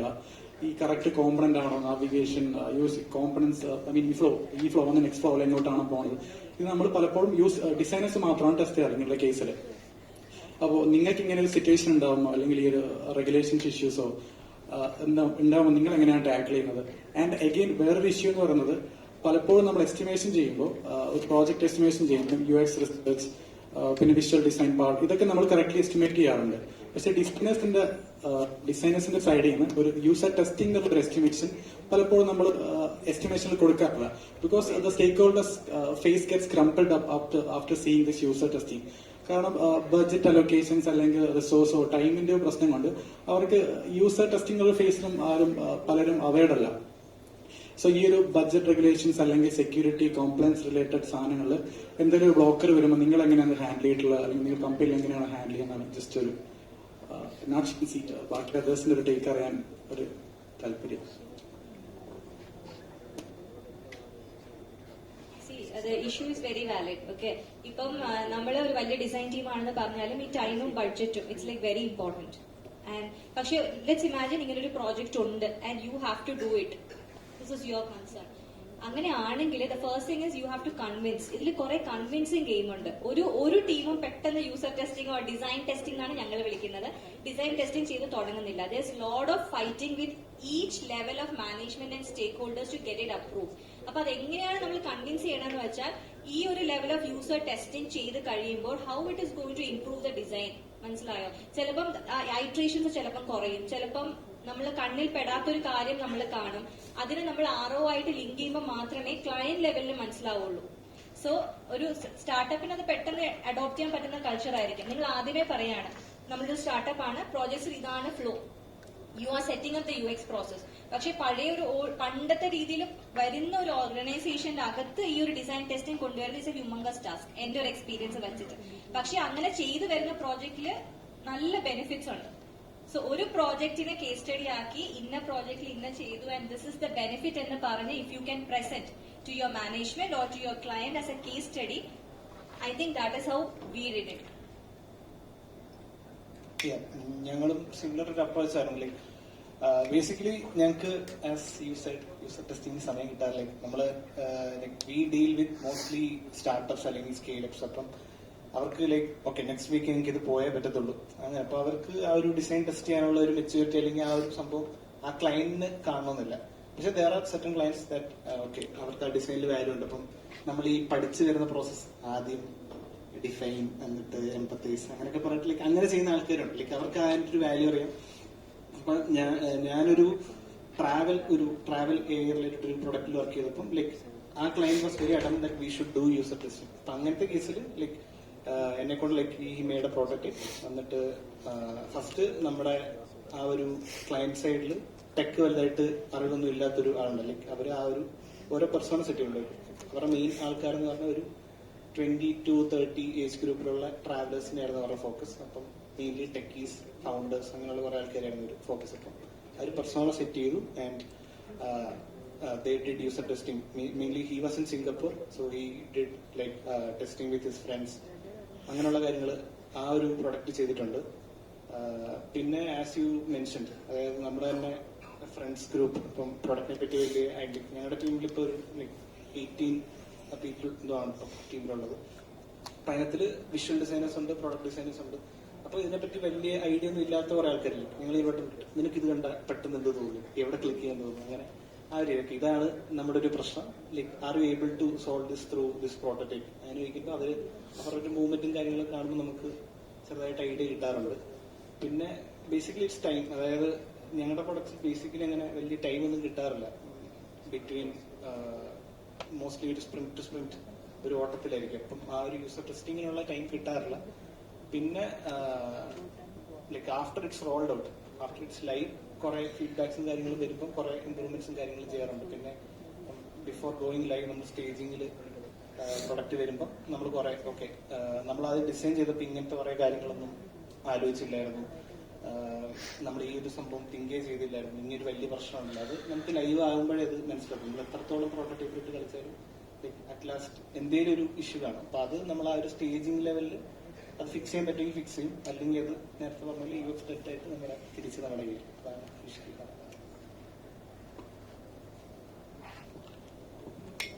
ഞാനൊരു ഡൗട്ട് ചോദിച്ചോട്ടെ, ഈ UX ഡെറ്റ് നിങ്ങൾ നോട്ട് ചെയ്ത് വെക്കാറുണ്ടോ? സോ പരമാവധി നമ്മൾ ഈ ഡെറ്റ് മിറ്റിഗേറ്റ് ചെയ്യാൻ വേണ്ടിയിട്ട് എല്ലാ ബേസിക് റിസർച്ച് പ്രോസസ് എല്ലാം ഹാൻഡിൽ ചെയ്തിട്ടാണ് പക്കാവായിട്ട് വരും. സോ അങ്ങനെയുള്ള കേസിലും ഞാൻ പറഞ്ഞ പോലെ ഏതെങ്കിലും ലൂപ്പ് ഹോൾസ് വഴി എന്തെങ്കിലും ഇഷ്യൂസ് ഉണ്ടാവാറുണ്ട്. അങ്ങനെയുള്ള കേസിലാണ് ഞാൻ പറഞ്ഞ പോലെ നമ്മുടെ കൊളീഗ്സുമായിട്ട് ടെസ്റ്റ് ചെയ്യുന്നത്. സോ അതിലും കുറെ എന്തെങ്കിലും കോമ്പണൻസ് ഇഷ്യൂസോ അല്ലെങ്കിൽ ലേഔട്ട് ഇഷ്യൂസ് അങ്ങനത്തെ ഇൻകൺസിസ്റ്റൻസി ഉണ്ടെങ്കിൽ നമുക്ക് മനസ്സിലാവും, നമ്മൾ അപ്പോൾ തന്നെ സോൾവ് ചെയ്യും before we sharing this final prototype to the clients. നമ്മൾ ഈ ഡിസൈൻ തന്നെ പരമാവധി മാം പറഞ്ഞ പോലെ ഡിസൈൻ ടെസ്റ്റിംഗ് ചെയ്തിട്ടാണ് ഈവൻ ഡെവലപ്മെന്റ് ടീമാണെങ്കിലും QA ടീമിനാണെങ്കിലും ഹാൻഡിൽ ചെയ്യുന്നത്. അപ്പൊ അങ്ങനെയുള്ള കേസിൽ മിനിമൽ ഇഷ്യൂസ് എന്തായാലും വരും. സോ അങ്ങനത്തെ കാര്യങ്ങൾ ശ്രദ്ധിക്കാറുണ്ട്. നമ്മൾ ആക്ച്വലി ഇടയ്ക്ക് വെച്ചിട്ട് ഇപ്പം നമ്മളൊരു UX റെക്കമെൻഡ് ചെയ്യുന്ന ഒരു അപ്രോച്ച് കാണും. പക്ഷേ അതിന് ഡെവലപ്പേഴ്സ് വിത്ത് നോ ഒഫൻസ് കേട്ടോ, ഡെവലപ്പേഴ്സിന് അത് ചെയ്യാൻ പറ്റാതെ ഡെവലപ്പേഴ്സിന്റെ ഒരു വേ ഓഫ് ഡൂയിങ് ഇറ്റ് കാണും. അതുപോലെ ഡിസൈൻ ഡെറ്റും നമ്മൾ നോട്ട് ചെയ്ത് വെക്കും. അപ്പൊ 2-3 മെയിൽ ചെയിൻസും ഇങ്ങനത്തെ കാര്യങ്ങളൊക്കെ പോകുമ്പോഴത്തേക്കും അതിന്റെയൊക്കെ കൂടി ഡിസൈൻ ഡെറ്റ് എന്ന് പറഞ്ഞൊരു സാധനം പോയി കഴിയുമ്പോൾ അറ്റ് സം പോയിന്റ് മനസ്സിലായോ, എവിടെയെങ്കിലും ഒരാൾക്ക് ഇത് കത്തും, ഇത് എന്താണ് ഈ സംഭവം ഇങ്ങനെ പോകുന്നത് മനസ്സിലായി. നമ്മൾ ഡെറ്റ് എന്നാണ് വിളിക്കുന്നത്. അപ്പൊ അങ്ങനെ അല്ലെങ്കിൽ UX റെക്കമെൻഡഡ് അപ്രോച്ച് ഇതാണ്, പക്ഷെ this is what is finally going out എന്ന് നമ്മൾ കുറച്ച് ലൗഡ് ആവുമ്പോഴത്തേക്കും സംവെയർ ഇൻ ദ ലൂപ്പ് അത് ആർക്കെങ്കിലും ഒരാൾക്ക് കത്തും. ആൻഡ് ആ ഒരു സ്മോൾ ചേഞ്ചിൽ നിന്നായിരിക്കും ബിഗർ ചേഞ്ചസ് വരുന്നത് in the design team. So thank you. I think this problem you mentioned that you are not doing it at the end, right? You are not doing the testing at the end, or the problem that UX team says that the final product is not something that we visualize, right? It's quite different from what we originally visualized, what we provided as a prototype. That's a common problem, and this problem did came to me also. I mean, I told them, okay, the problem is with respect to bandwidth, right? You have more bandwidth, go ahead and do the client demo. Right? Whether you want that or not is a different question, but that's definitely one way to do that. I mean, there is no right way or wrong way, but one way would be that the client demo or the internal first demo itself is done by the UX team. And that clearly irons out a lot of problems. I'm not recommending it, but what I'm saying is that could be one approach for smaller organizations.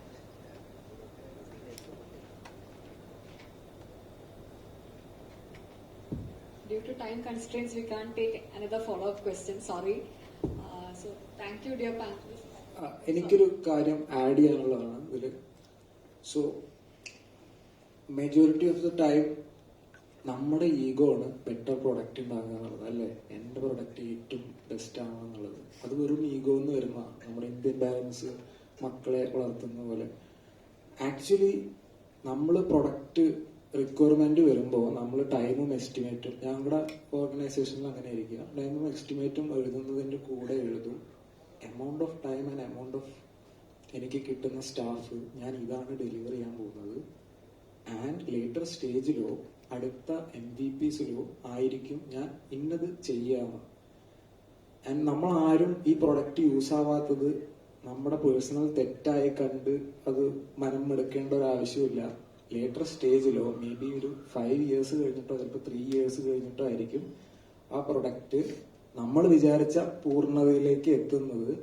And ചില സമയത്ത് നമ്മൾ product design ചെയ്യുന്നത് യൂസറിന് വേണ്ടി ആയിരിക്കില്ല, ചിലപ്പോൾ ഒരു higher CXOന് ഇതിന്റെ concept മനസ്സിലാക്കാൻ വേണ്ടിയായിരിക്കും. സോ പ്രൊഡക്റ്റ് എന്ന് പറഞ്ഞാൽ യൂസർ ക്യാൻ ബി യൂസ് ചെയ്യാത്ത ഒരാളാവാം. ഞാൻ ഡിസൈൻ ചെയ്ത ഒരു പ്രൊഡക്റ്റില് അതൊരു ബൊട്ടിക് പ്രൊഡക്റ്റ് ആയിരുന്നു, അതൊരു CXO യൂസ് ചെയ്യേണ്ട പ്രൊഡക്റ്റ് ആണ്. ആൻഡ് അതൊരു ഒരു world's number 1 oil and gas ഇൻഡസ്ട്രിക്ക് വേണ്ടിയുള്ള ഒരു പ്രൊഡക്റ്റ് ആണ്. And I'm 100% sure they are not going to use it because അത് അവരുടെ ഒരു ബൊട്ടീക്ക് സാധനമാണ്. അവരുടെ ഓഫീസിലേക്ക് കയറി ഡൂഡ് ഐ ഹാവ് ദിസ്. അപ്പോൾ depending upon time, budget, estimate and why that product, usability, depth നമുക്ക് പേഴ്സണലി നോട്ട് ചെയ്ത് വെക്കാം നമുക്ക് ഇംപ്രൂവ് ചെയ്യാൻ വേണ്ടിയിട്ട്. And that's it. Thank you, sir, for that added feature. Okay, thank you everyone for joining and thank you dear panelists. I hope this is an insightful panel discussion. ഒരുപാട് ഇൻസൈറ്റ്സും ഒരുപാട് ഇൻഫർമേഷൻസും അങ്ങോട്ടും ഇങ്ങോട്ടേക്ക് pass ചെയ്തു എന്നാണ് എന്റെ വിശ്വാസം. So thank you everyone.